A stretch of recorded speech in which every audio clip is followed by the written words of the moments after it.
بسم الله الرحمن الرحيم. الحمد لله وصلى الله وسلم على رسول الله.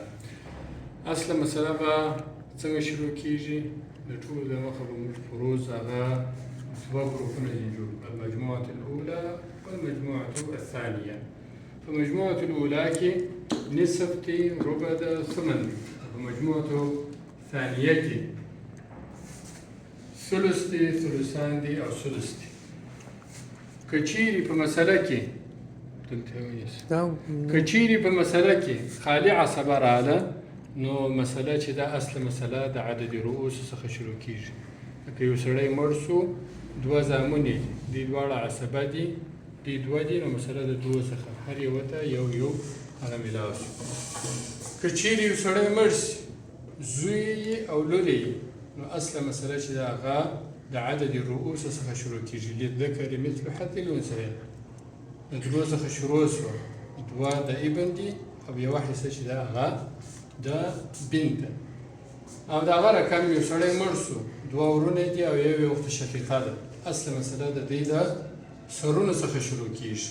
دې نارینه چې دي هغه ډبه شمارل کیږي. په پنځو څخه شروع شوه، دوه د اخ شقیق، دوه د اخ شقیق او یو د اخت شقیقې. که چیرې په مسله کې فروض وه د دغه فرضونو څخه، نو که چیرې په مسله کې یو فرض و، نو اصله مسله چې دی هغه د مقام کسر څخه شروع کیږي. مقام کسر چې دی هغه په نصف کې دوه، په ربع کې څلور، په ثمن کې اته، په ثلث کې درې، په ثلثان کې درې او په سدس کې شپږ. نو زوج هغه پاته سو، عم شقیق دی، زوج نصف وړي او عم شقیق باقي وړي. یو فرض دی، مقام کسر یې دوه دی. اصله مسله د دوه څخه شروع ده، نصف یو باقي یو. او دغه رقم یو ښځه مړه سو، زوج یې پاته سو او ابن یې پاته سو. زوج یې ربع وړي او ابن باقي وړي. په دې مسله کې هم فرض یو دی، د مقام کسر څخه مسله شروع کیږي. ربع یې یو او باقي درې. او دغه رقم یو سړی مړ سو، زوجه یې پاته سو او ابن یې پاته سو. زوجه ثمن وړي او ابن چې دی هغه باقي وړي. نو مسله چې دا هغه په دې مسله کې فرض دی هغه یو دی. اصل مسله د مقام کسر څخه شروع کیږي، د اتو څخه شروع شو. ثمن یې یو دی او باقي اووه دي. او دغه رقم یو سړی مړ دی، زوجه یې پاته ده، بنت عم شقیق. زوجه چې د ثمن وړي، بنت نصف وړي او عم شقیق چې دی هغه باقي وړي.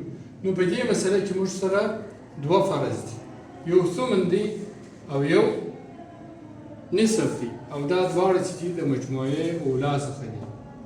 نو کله چې د مجموعه الاولا څخه دوه فرض راسي، نو موږ به د غټ د مقام کسر څخه شروع کوو. ثمن مقام کسر چې دی هغه ثمانیه دی، نو د اتو څخه مو شروع کړه. ثمن یې یو دی، نصف یې څلور دی او باقي یې درې دی. د هغه رقم زوج مړ شو، زوجه یې پاته سو، زوجه ربع وړي، اخت شقیقه نصف وړي، عم شقیق باقي وړي. په دې مسله کې هم دوه فرض دي او دا دواړه فرضونه د مجموعة الاولا څخه دي. په دې کې هم موږ مقام کسر اعلا ته ګورو. مقام کسر اعلا او لوړ او غټ چې دی هغه څلور دي. مثلا د څلور څخه شروع کړه، ربع یې یو، نصف یې دوه، باقي یو. او دا بله مسله ده، که چیرې په مسله کې دوه فرضونه د یوه جنس څخه راغله، دوه دغه راغله، نصفونه راغله یا دوه سدس راغله، نو دا مسله چې د هسې د یوه مقام کسر څخه شروع کیږي.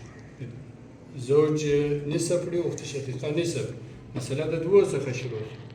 نصف یو، بل نصف چې دی هغه یو. یو سړی مړ شو، مور یې پاته سو، هم شقیق یې پاته سو.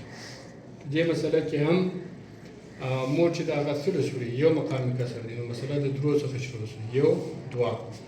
او یو څوک مړ شو، درې لوڼې پاته شوې، ثلثان وړي، عام شقیق یې پاته دی، نو ثلثان چې دي د هغه مقام کسر درې دي، د درو څخه مسله شروع شوه، دوه یو.